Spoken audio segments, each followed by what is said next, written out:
שלום לכולם, אני יהב בש, מי שלא מכיר, תושבת היישוב מזה 24 שנים. שמי תמר מילר, אני תושבת היישוב מזה 34 שנים. אני באה להסביר לכם על המאבק שלנו של עוצרים עכשיו. המאבק הוא לא על הכביש העוקף, אנחנו רוצים את הכביש העוקף. גם אני, כמו כולכם, כבר 20 שנה בציפייה לכביש העוקף. כולנו חיכינו לכביש העוקף. אבל בתוכניתו המקורית, כפי שהיא הובטחה לנו. כולכם שואלים על מה הכעס. בואו אני אסביר לכם על מה הכעס. ביום 20 באוקטובר אנחנו מתעוררים בעצם למציאות חדשה, וכמו שאתם רואים, זה הדבר שמוקם למול ביתנו.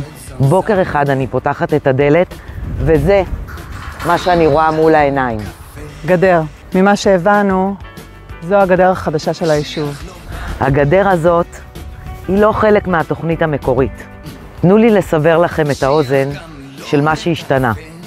אנחנו מתחילים לברר ומבינים באופן חלקי בלבד שהגדר עברה לפה מאחר והכביש שהולך להיסלל פה מעבר לגדר במרחק צמוד לגדר.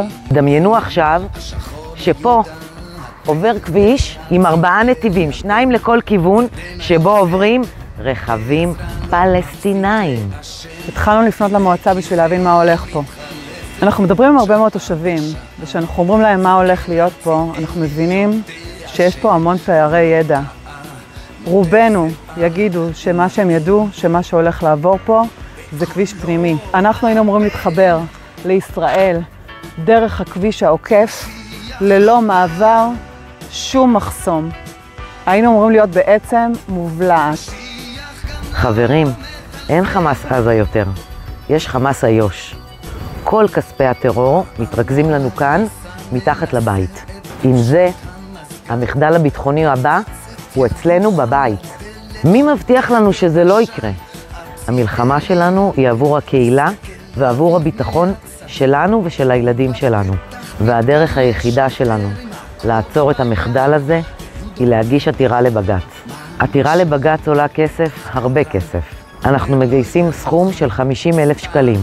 בזכות כל הקהילה הנפלאה הזאת הגענו ל-70% מהסכום.